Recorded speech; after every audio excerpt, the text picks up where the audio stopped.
Alors, aujourd'hui, on s'attaque à un sujet qui prend de plus en plus de place en France, que ce soit dans les entreprises ou les administrations, l'absentéisme au travail. Les chiffres grimpent, c'est un fait, et forcément, le gouvernement commence à s'en mêler. Alors on va décortiquer tout ça ensemble. Qu'est-ce qui se passe vraiment? Et c'est la grande question qu'on se pose. Pourquoi cette hausse? Mais avant même de chercher les causes, il faut d'abord bien mesurer l'ampleur du phénomène. Et pour ça, il y a un chiffre qui dit beaucoup. Alors, le voilà ce chiffre, 5,8%. C'est le taux d'absentéisme moyen en 2024.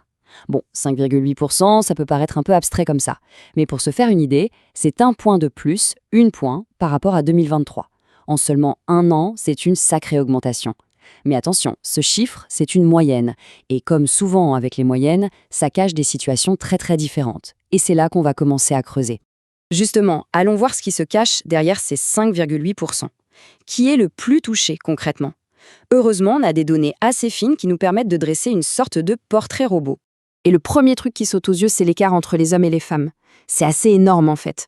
On a 7,9% pour les femmes contre 4,4% pour les hommes. Cet écart, il est vraiment significatif. Et ça, bien sûr, ça pose tout de suite la question des conditions de travail, de la fameuse charge mentale, surtout dans des métiers très féminisés comme ceux de la santé ou du social. Deuxième point, l'âge. Et là, c'est intéressant parce que ce sont les deux extrêmes qui sont les plus concernés. D'un côté, les plus de 50 ans, avec un taux de 6,8%.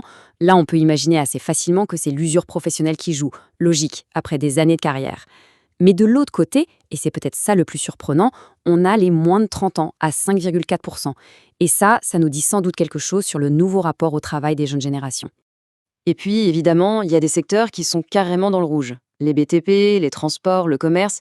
Mais alors, les plus touchés, c'est vraiment la santé et le médico-social. Pas vraiment une surprise, hein. Ce sont des métiers où on est en première ligne, avec des risques, qu'ils soient physiques ou psychologiques, bien plus élevés que la moyenne. Bon, maintenant qu'on a vu le qui, on va passer au pourquoi. C'est bien beau de savoir qui est le plus touché, mais qu'est-ce qui explique concrètement ces absences? Quelles sont les raisons profondes? En fait, pour bien comprendre, il faut faire une distinction. Quand on parle d'arrêt long, les causes principales, ce sont souvent les troubles musculo-squelettiques, le fameux mal de dos, les tendinites ou alors des maladies graves. Mais, et là on en revient à l'écart homme-femme, on voit que pour les femmes, une autre cause se détache très nettement, les risques psychosociaux. Et là, on parle de stress, de charge mentale, de pression. Alors, face à ce tableau qui n'est pas très réjouissant, on est d'accord, les pouvoirs publics ont décidé de réagir. Un plan d'action a été mis sur la table. Voyons un peu ce qu'il y a dedans. Et dans ce plan, il y a un sigle qui revient partout. RPS, risques psychosociaux. C'est important de savoir de quoi on parle exactement. En gros, les RPS, c'est tout ce qui peut abîmer la santé au travail sans que ce soit un accident physique. Le stress, la pression, le harcèlement, les violences, bref, tout ce qui pèse sur le moral et au final sur le corps. Pour s'attaquer à ces fameux RPS, le gouvernement ne part pas de zéro. Il s'appuie sur des dispositifs qui existent déjà, comme le plan santé au travail et la branche accident du travail, maladie professionnelle. L'idée, c'est de mobiliser tout ce monde pour aider les entreprises à 1. Repérer les problèmes et 2. Le plus important, agir avant que ça ne craque. Mais il n'y a pas que le psychologique. Il y a aussi l'usure physique. Et là, il y a du neuf. Un nouvel outil vient d'être créé, ça s'appelle le FIPU. Derrière ce nom un peu technique, l'idée est simple et très concrète. Donner de l'argent pour prévenir l'usure liée aux postures difficiles, au port de charges lourdes ou aux vibrations. Concrètement, comment ça se passe? Eh bien, c'est assez simple. L'entreprise repère un risque, par exemple des salariés qui portent des trucs trop lourds toute la journée. Elle monte un dossier pour demander une aide du FIPU. Et si c'est accepté, elle reçoit une subvention pour, par exemple, acheter du nouveau matériel, réaménager un poste de travail ou former ses équipes. Ok, on a pas mal parlé du privé jusqu'à maintenant, mais quid du secteur public? Est-ce que la situation est la même dans la fonction publique? Alors, les chiffres parlent d'eux-mêmes. On est à 11,2 jours d'absence en moyenne dans le public, contre 10,6 dans le privé. Bon, l'écart se resserre un peu, mais le public reste quand même un peu au-dessus. Et c'est justement pour ça qu'un plan spécifique a été mis en place.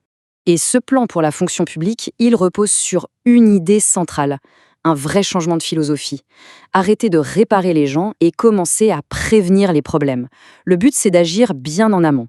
Ça veut dire améliorer la qualité de vie au travail, tout faire pour éviter que les agents ne décrochent et au final, rendre tout le système de prévention plus solide. Bon, tout ça, c'est ce qui est en train de se mettre en place, mais on se doute bien que le problème ne va pas se régler en un claquement de doigts. C'est un travail de longue haleine. Alors justement, c'est quoi la suite? Quelles sont les prochaines étapes? La feuille de route est déjà tracée pour les années à venir. En 2024, on a donc eu le lancement de ce fameux fonds FIPU et le début de la préparation du prochain grand plan santé. En 2025, le gros focus sera mis sur la santé mentale, qui est devenue un enjeu absolument prioritaire. Et pour 2026, on prévoit des grandes rencontres baptisées « Travailler mieux » pour continuer à faire avancer les choses dans la fonction publique. Et on va se quitter sur cette question, qui reste bien sûr ouverte. On a des carrières qui s'allongent, des métiers qui se transforment à toute vitesse. Le défi est colossal. Les plans actuels, c'est un bon début, c'est certain, mais est-ce que ça va vraiment suffire pour inverser la tendance sur le long terme? C'est la grande question pour les années qui viennent.